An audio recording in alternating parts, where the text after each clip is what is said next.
Hey there, I'm Maz, and welcome to Maz Show. This is your space to explore big ideas through books, society, knowledge, and history, all with one goal to build a better world and a brighter future.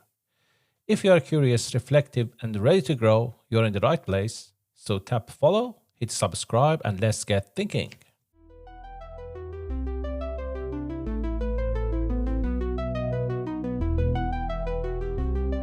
20,000 eyeballs piled before a ruler's feet. That's how the Qajar dynasty of Iran began its reign, with a display of absolute brutality. Today, we're exploring how this dynasty's dramatic fall led to the rise of modern Iran under Reza Shah. You'll learn how a crumbling empire transformed into a modernizing nation, and why this period still shapes Middle Eastern politics today. You know, that pile of eyeballs story really captures the essence of how the Qajars established their power. It was 1794, and Agha Muhammad Khan had just captured the city of Kerman. He ordered all the male inhabitants to be blinded, creating that horrific display, all because the city had sheltered his enemy. Wait, seriously? That's absolutely horrific. Yeah, it was brutal. But this was how Agha Muhammad Khan unified Iran after decades of civil war. He established the dynasty in 1789, took the peacock throne, and by 1794 had eliminated all his rivals. And this was the beginning of the Qajar dynasty that ruled until 1925, right? Exactly. Though interestingly, Agha Muhammad Khan himself didn't last long. He was assassinated in 1797, just a year after being formally crowned as Shah. So what happened next? Who took over? Well, since Agha Muhammad Khan had been castrated at age 6, he had no children. So his nephew, Fath Ali Shah, became the new ruler, or Shahanshah, meaning King of Kings. And how did his reign go? Not great, actually. Under Fath Ali Shah, Iran suffered major territorial losses to Russia. The Russo-Persian Wars between 1804 and 1828 cost Iran huge chunks of the Caucasus region, modern-day Georgia, Armenia, and Azerbaijan. Sounds like the dynasty was already showing signs of weakness pretty early on. Yes, but here's something fascinating. The Qajars were actually quite clever in playing Britain and Russia against each other. They managed to maintain relative independence by exploiting tensions between these two powers. Oh, really? How did that work? They would essentially balance one power against the other, preventing either from gaining too much control. Though this strategy eventually fell apart when Britain and Russia decided to cooperate and divided Iran into spheres of influence in 1907. That must have been a major blow to their authority. Absolutely. And it came right as Iran was going through its constitutional revolution. In 1906, they actually established a parliament and tried to create a constitutional monarchy. Wait, Iran had a constitutional revolution? I feel like we don't hear much about that. Yeah, it's often overlooked, but it was a crucial moment. The Qajar Shah, Mozaffar ad-Din Shah, actually agreed to the constitution, though his successor tried to crush it, leading to even more instability. So how did all this lead to the rise of Reza Shah? Well, by the 1920s, Iran was in chaos. The last Qajar Shah, Ahmad Shah, was young and ineffective. That's when Reza Khan, a military officer, staged a coup in 1921. And he just took over immediately? No, actually. He first became war minister, then prime minister in 1923. It wasn't until 1925 that the parliament formally deposed the Qajars and made him Shah, founding the Pahlavi dynasty. Interesting approach, kind of a gradual takeover rather than an immediate grab for power. Exactly.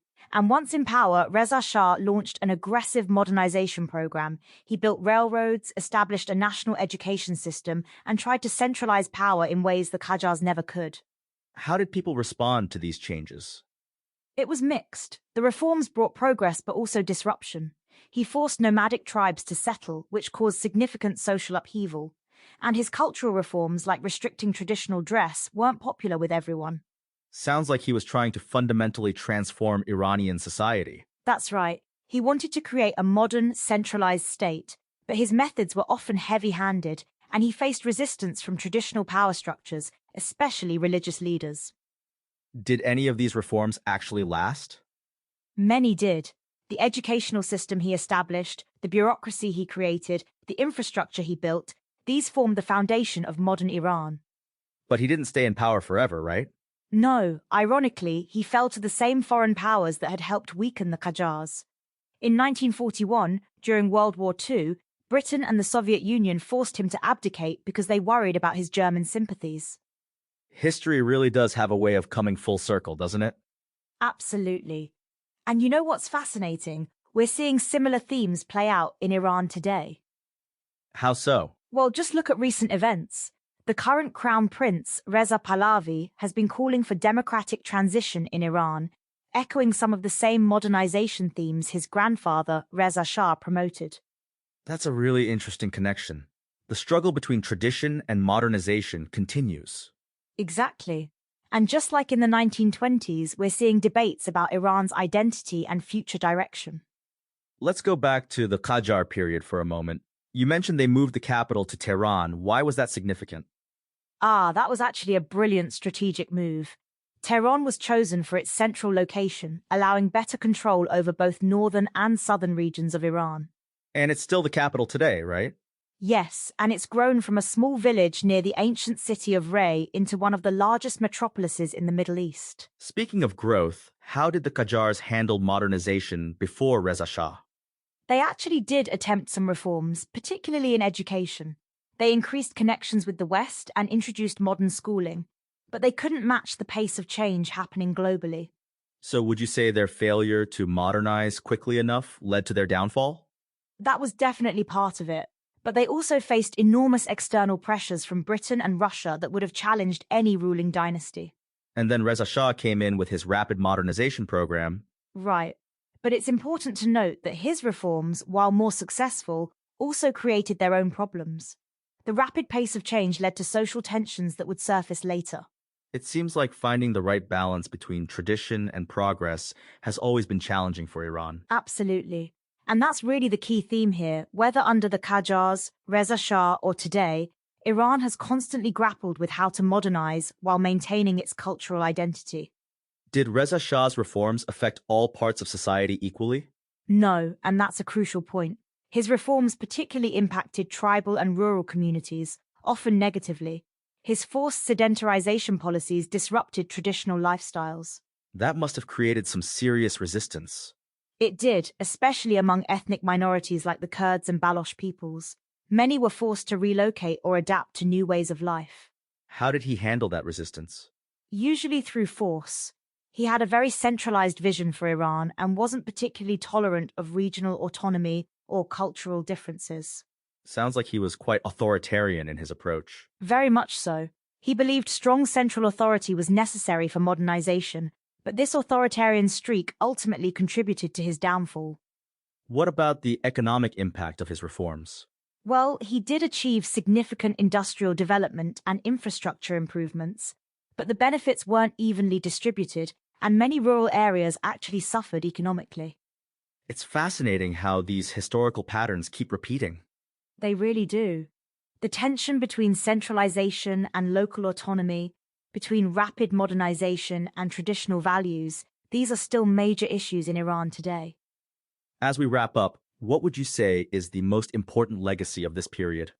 I'd say it's the lasting impact on Iran's national identity. This period transformed Iran from a traditional empire into a modern nation-state, for better or worse. And those transformations are still playing out today. Exactly. The questions faced by the Qajars and Reza Shah about modernization, identity, and Iran's place in the world remain remarkably relevant. From a pile of eyeballs to a modern nation-state, Iran's journey shows how the past shapes the present in unexpected ways. Thanks for listening.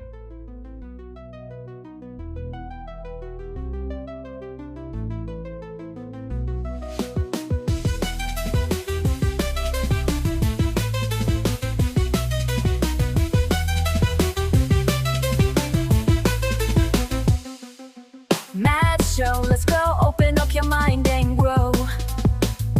Facts and stories, things you never know. Every episode, we light the glow. Step into the world of Mad Show. Turn it up, let the rhythm flow. Feel the beat, take control. Don't be shy, just let it go. This is where the magic grows. Tune in now, it's the Mad Show. Lights up bright and minds will glow. Every day we learn and grow. Come along and join the flow. New ideas begin to shine.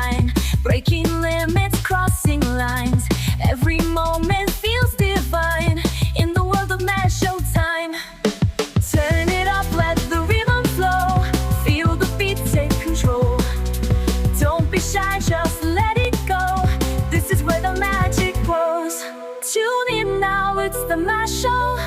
Lights so bright and minds will glow. Every day we learn and grow. Come along and join the flow.